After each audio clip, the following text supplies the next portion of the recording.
Okay, so today's lesson we are going to be looking at something called the product rule for differentiation, the quotient rule for differentiation, and using one of these rules will allow us to help us find the derivative of tangent and cotangent, and then eventually we'll learn about something called higher order derivatives. But this very first video for me is going to help us in learning about something called the product rule. That is going to be our focus. So, as a warm-up, I'm going to ask that you take some time to find the derivative of y if y is equal to 3x minus 2x squared times 5 plus 4x. So you're going to just take a minute and you're going to do that work in your notes packet. I'm going to ask in just a second that you pause your video, and then whenever you are done and you're ready to check your answer, you can unpause. So go ahead and pause now.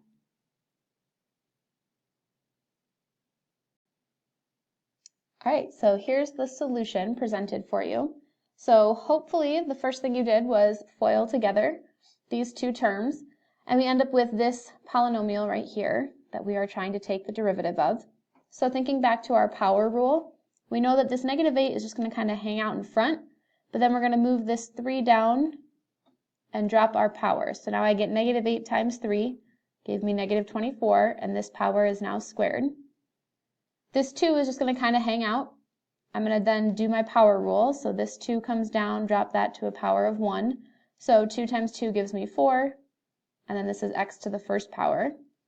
And then the same thing is happening here, although this was just x to the first, so this 15 stays as a term in front, and this is just going to be a 1. 15 times 1, x to the 0, and x to the 0 is just 1. So we end up with just 15. Now, hopefully you can see that this problem involved a little bit of algebra before we were able to take the derivative. In a previous video, you learned that if I wanted to take the derivative of two functions being added or subtracted together, it was pretty simple. All I had to do was take the derivative of the first function and add to it, or subtract from it, the derivative of the second. Unfortunately for us, if I have two functions being multiplied together, I need to do a little bit more work because this is not equal to f prime times g prime. So let's get that out of our heads right now. We're going to have a new rule that we're going to be working with that will help us whenever we have a product of two functions. And again, it is not, unfortunately, it's not as simple as just taking the derivative of the first times the derivative of the second. So get rid of it. Don't do it. All right, so we're going to learn a way to do problems such as the warm-up. Finding the derivatives only applies to functions that are in the form of a product. So again, product in mathematics would be multiplied together. Thus, we name it the product rule. So if we have two functions being multiplied together, we have function f and function s, our product rule, or the way that we would take the derivative, says take the first function times the derivative of the second plus the second function times the derivative of the first.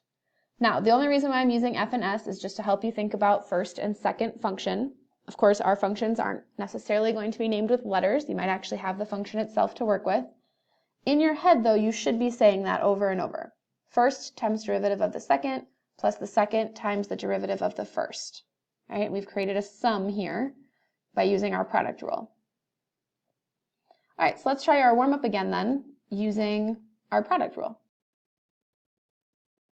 I can just say y prime. I don't need to do any algebra distributing yet. I can just apply this product rule. So I'm going to take the first function, which is 3x minus 2x squared, times the derivative of this second function. Well, the derivative of 5 plus 4x is just 4. Then I'm going to add to that my second function times the derivative of my first function, which is going to be 3 minus 4x from those power rules. And that's it. Because this is calculus, I can leave my answer just like this. AP won't care. Your teacher won't care.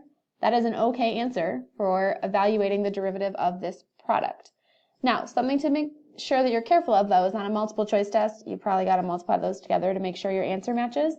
What you should find is if you take the time to multiply these together and combine like terms, you end up with negative 24x squared plus 4x plus 15. So if you kind of look in here, you can see we're going to get negative 8x squared from here. We'll have negative 16x squared from here. So we will end up with negative 24x squared. Our 3 and our 5 is going to make our 15. Then all of our x's in the middle are going to combine the way we want them to. All right, so you may wonder, why would we bother with that, right? It seems like more work to have to do first times derivative of the second plus the second times the derivative of the first, when we really could just do algebra. But we're not always going to be working with nice, pretty polynomial functions. Sometimes we're going to have trig functions or exponential functions or other functions with rational exponents which aren't so algebra friendly to work with. So we do need to have a product rule established whenever we have kind of a mixture of different functions. We have nothing we can do to simplify algebraically here, so we're just going to have to use the product rule. So I'm going to call this one my first function and this one my second function. So y prime is going to equal the first times the derivative of the second, which hopefully you remember from your previous lesson is negative sine x, plus my second function times the derivative of the first. And you can leave your answer just like that. All right, so now it's to that time where I want you to try to do some practice on your own. So again, if you're taking the derivative of f times s, in your head you want to be saying first times the derivative of the second plus the second times the derivative of the first. So you have 4 problems here. Some of them are going to use product rules, some of them won't. Well, one of them won't, as a little hint.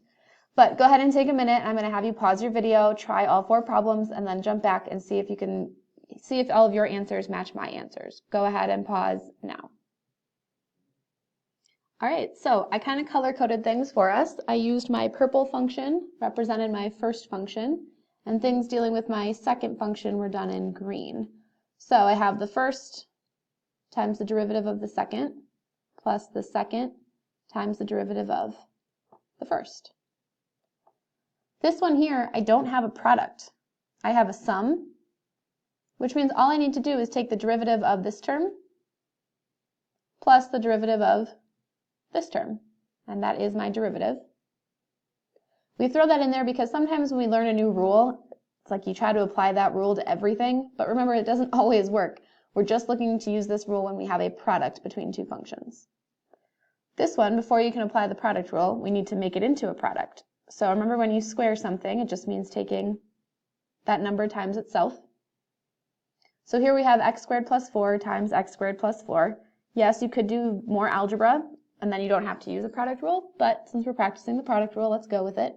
So here I have the first times the derivative of the second, plus the second times the derivative of the first. Now, something you might notice in here, if you in your gut want to try to clean this up, these 2 terms are actually the same. So I could write this as having 2 x squared plus 4 times 2x. Now, this leads into something that we're going to talk about next week. We have a 2 here. This has been dropped to the first power, and then we have a 2x.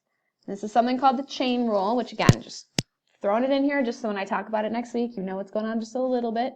Some of you might see a pattern emerging, some of you might not. That's all right. But for right now, product rule is what's important, and hopefully you got that correct solution.